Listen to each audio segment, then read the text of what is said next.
Assalamualaikum, hai teman-teman, gimana kabarnya? Semoga selalu sehat. Seperti biasa, aku mau rutinitas di rumah ya. Jadi kali ini aku mau beresin kamar atas. Ya lumayan hari ini udah mau beraktivitas yang lebih banyak aku dibanding kemarin. Hari ini mau ganti spray, terus abis ini mau ngurusin cucian, mau nyuci sama nyetrika. Cuman untuk bagian nyuci dan nyetrika aku nggak rekod ya teman-teman, biar cepat beres karena lumayan lagi banyak banget baju yang harus diberesin. Dan kondisi kalau lagi di vlog itu kan harus pakai jilbab ya, sedangkan ini udah lagi gerah lagi. Padahal kemarin sempat hujan, udah adem, sekarang mulai gerah lagi teman-teman. Alhamdulillah rumah juga udah nggak bocor teman-teman, setelah kemarin di aquaproof lagi sama Pak Yanto ya. Alhamdulillah aku beli aquaproof yang besar, bukan aquaproof sih, no drop ya, yang besar itu habis satu koleng besar buat nutupin apa sih area yang bocor lah di atas. Alhamdulillah teman-teman, happy deh rasanya. Padahal aku udah was-was, wah hujan. Terus dilihat titik-titik yang bocor, udah gak keluar lagi. Alhamdulillah, mudah-mudahan seterusnya aman ya. Dan ini di plafon kamar atas itu ada spot bekas bocor, jadi yang kuning-kuning gitu di plafon, coklat-coklat gitulah teman-teman. Itu dari kemarin aku nyicil juga buat aku cat ulang, aku dempul ulang. Cuman belum selesai, tapi udah 90% bersih lagi gitu teman-teman. Giliran udah beres, ada lagi yang ngelopek gitu. Plafon gypsum itu kalau udah kena bocor air memang treatmentnya tuh agak repot sih menurut aku ya. Apalagi udah keluar bercak-bercak kuning coklat gitu, dicat berkali-kali itu nggak nutup, jadi harus pakai cat minyak dulu teman-teman, cat besi atau kayu yang doff atau matte warna putih, itu dicat dulu ngilangin yang kuningnya atau nutupin yang kuningnya, baru setelah kering baru dikasih cat gypsum atau cat tembok teman-teman. Itu aku tahu caranya dari tukang juga sih, soalnya kalau ngandelin cat dinding biasa udah berapa lapis itu nggak bakalan nutup sempurna gitu, tetap aja sih noda kuning coklatnya itu bakal masih berbekas. Nah ini spraynya langsung aku taruh di laundry area, langsung dijatuhin dari jendela samping biar sat-sat teman-teman. Dan ini aku mau ambil spray baru ya buat ganti spray yang lama karena udah kotor, kena debu juga karena sempat kemarin kan kena debu plafon waktu dicat ulang. Jadinya kita buru-buru ganti aja, soalnya kalau nggak cepet-cepet diganti nanti gatal-gatal kena badan. Teman-teman gimana, udah ganti spraynya? Ini aku paling ganti spray itu paling lama 10 hari sekali teman-teman, gak nyampe 2 minggu udah aku ganti. Tapi ya paling cepat 5-7 hari baru aku ganti teman-teman. Kalau teman-teman ganti spray berapa hari sekali? Ada nggak sih yang setiap hari? Luar biasa ya kalau setiap hari. Keren, higienis banget kalau yang ganti spray setiap hari. Kalau aku nggak mungkin kayaknya. Kalau dirasa sebelum 1 minggu udah kotor banget, kelihatan misalnya bekas Kila main, bekas Kila makan, kadang-kadang ngemil di kasur, baru aku ganti gitu. Atau kena pipis misalnya, kena muntah atau apa gitu, baru cepat diganti. Tapi kalau misalnya masih dalam pemakaian yang normal sih nggak nyampe, maksudnya ya tetap sampai 5-7 hari sih, maksimal 10 hari baru aku ganti, tergantung kondisi spraynya gitu. Pakai spray polos kayak gini sebetulnya lebih akan terlihat cepat kotor sebetulnya teman-teman, karena dia kan polos, nggak ada motif, nggak ada gambar gitu. Tapi enaknya spray ini bahannya itu enak banget, udah tebel, adem, lembut pula. Jadi meskipun cepat kotor, aku tuh suka pakainya karena dipakai tidur tuh nyaman banget. Ini spraynya, bed covernya itu dari Adiza Store. Kalau ada linknya nanti coba aku simpan di layar ya teman-teman. Karena sekarang kan video itu udah bisa naruh link video YouTube itu. Tapi nggak semua bisa ditaruh ya, kebanyakan soalnya. Cek aja description box, biasanya untuk link-link pembelian yang lain aku udah taruh di situ. Siapa tahu nih link yang spray ini ada, nanti aku coba taruh di video ya. Soalnya nggak semua produk itu ada gitu teman-teman di situlah pokoknya. Mau ngomong apa sih? Oke, teman-teman gimana?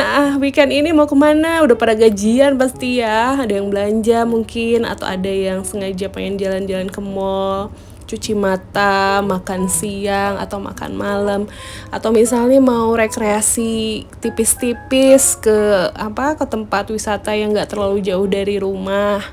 Kalau aku kemana? Aku kayaknya mau kemana? Nggak tahu mau kemana. Kayak di rumah aja mungkin teman-teman, karena ya kondisi juga sekarang cuaca udah mulai hujan ya. Kalau jalan-jalan pun dalam kondisi hujan tuh kadang malas gitu, lebih baik di rumah nonton Netflix, sedia makanan, minuman yang enak. Udah gitu aja, itu paling paling indah banget buat aku lakuin sejak jadi berumah tangga di rumah. Meskipun sebetulnya pengen lah sekali-kali jalan-jalan. Hanya sekarang ini kan teman-teman udah tahu kondisi Kila masih belum terlalu yang oke banget. Jadi nggak bisa sembarangan dibawa kemana-mana, ke tempat rame gitu. Karena anaknya mudah stres gitu teman-teman. Oh ya, kemarin tuh ada yang nanya gitu. Sebetulnya gejala autismenya Kila itu muncul dari kapan?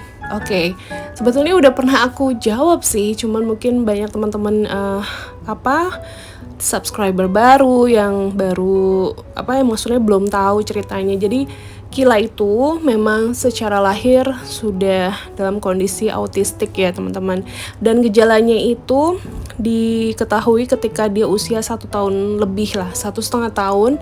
Di saat aku kok sadar Kila kok makin lama kontak matanya makin berkurang, dipanggil kok nggak noleh gitu. Kalau umur 1 tahunan ke bawah sih dia masih ada respon teman-teman, masih ada respon. Dan ketika usia sampai 2 tahun pun dia masih ada beberapa respon untuk verbal, bisa manggil nenek, kakek, wawa, umi, abi tuh udah dengan jelas gitu. Tapi lambat laun makin kesini tuh verbalnya tuh 1-2 verbalnya tuh hilang teman-teman gitu. Akhirnya aku bawa Kila ke klinik tumbuh kembang, ketemu psikolog, dokter, dan lain-lain. Akhirnya didiagnosis PDD-NOS waktu itu. Nah, kenapa aku baru bawa Kila di saat umur 2,5 tahun? Karena kan waktu itu kondisinya lagi pandemi, teman-teman. Jadi nggak bisa sebebas biasanya untuk bawa anak kemana-mana gitu. Jadi aku tuh nunggu dulu sampai Kila usia 2,5 tahun, dan aku sambil observasi ya, Kila itu gimana. Nah, selain kontak matanya berkurang, terus dipanggil nggak noleh, dia pun tidak bisa main dengan sebayanya yang berbaur gitu. Dia lebih cenderung menyendiri, terus speech delay ya, pastinya dia juga terlambat bicara. Jadi aku tuh ini ada masalah sih, ada something gitu ya dari Kila itu, kayaknya harus segera dicari tahu penyebabnya. Dan ya, didiagnosis PDD-NOS. PDD-NOS itu secara umumnya itu adalah salah satu bagian dari menuju ke autisme teman-teman. Cuman belum tegak diagnosis autismenya, karena ada beberapa ciri dari autisme yang belum terlihat pada Kila waktu itu. Tapi ya lambat laun sejak Kila mulai terapi, usianya bertambah ya, akhirnya diagnosis autistiknya sudah mulai tegak gitu teman-teman. Jadi sudah bukan PDD-NOS lagi, karena kalau PDD-NOS terus diberikan terapi terus menerus, bisa jadi anak itu berkembang, speech delay-nya berkurang. Nah, itu mungkin hal yang terjadi dari Kila sebelumnya hanya disebabkan oleh speech delay biasa atau keterlambatan bicara biasa. Cuman kalau kondisinya akhirnya belum terlalu membaik, terus muncul gejala-gejala yang lain, kemungkinan memang autisme gitu. Dan aku secara pribadi sebagai orang tua pasti ada kalanya aku denial atau tidak merasa bahwa Kila itu seperti itu teman-teman. Proses itu tuh wajar. Denial, anakku normal, anakku biasa aja kok gitu, anakku nggak kenapa-napa kok, itu wajar teman-teman. Aku pun mengalami hal itu lama banget. Aku yakin Kila itu nggak seperti yang didiagnosa dokter misalnya, itu pasti ada teman-teman denialnya. Hanya lambat laun aku mendampingi Kila terapi, Aku melihat Kila sehari-harinya seperti apa, yang kesulitan untuk berkomunikasi, ujung-ujungnya karena dia nggak bisa ngutarain apa yang dia mau, larinya ke nangis, larinya ke tantrum. Aku yang mendampinginya pun merasa apa ya, down itu pasti ada teman-teman. Emosi aku ada, pasti marah-marah ada. Jadi aku pribadi pun tidak selalu sabar untuk ngadepin Kila, karena aku pribadi juga tidak bisa langsung paham apa yang anakku maksud. Aku pribadi juga kalau dalam kondisi yang lelah juga butuh istirahat, tetapi ketika aku merasakan hal itu, anakku lagi tantrum misalnya, atau lagi ya ribet lah gitu, ada kalanya aku juga tersulut emosi, tapi ternyata hal itu tuh tidak boleh dilakukan gitu. Sepusing-pusingnya kita sebagai orang tua yang mempunyai anak berkebutuhan khusus, mengurusnya dengan luar biasa effortnya gitu, diusahakan tidak boleh sampai emosi. Aku tuh nyesel sampai sekarang, nyesel banget pernah melakukan sesuatu hal yang tidak baik sama Kila. Aku pernah teriak-teriak, aku pernah marah, aku pernah nangis sejadi-jadinya karena aku frustasi gitu menghadapi dan mengurus anak aku yang berkebutuhan khusus itu gitu teman-teman. Dan bahkan aku pengen rasanya pergi dari rumah teman-teman, butuh bantuan psikolog, psikiater. Aku pernah di posisi terendah itu, pernah banget, pernah pakai banget, dan gak hanya sekali. Dan sekarang aku bersyukur aku bisa melewati itu semua. Sekarang aku betul-betul sudah ikhlas, sudah sabar. Apalagi tahun ini dapat cobaan juga, Kila mengalami kemunduran dari tumbuh kembangnya. Aku merasa apa yang terjadi sama Kila itu memang kesalahan aku teman-teman.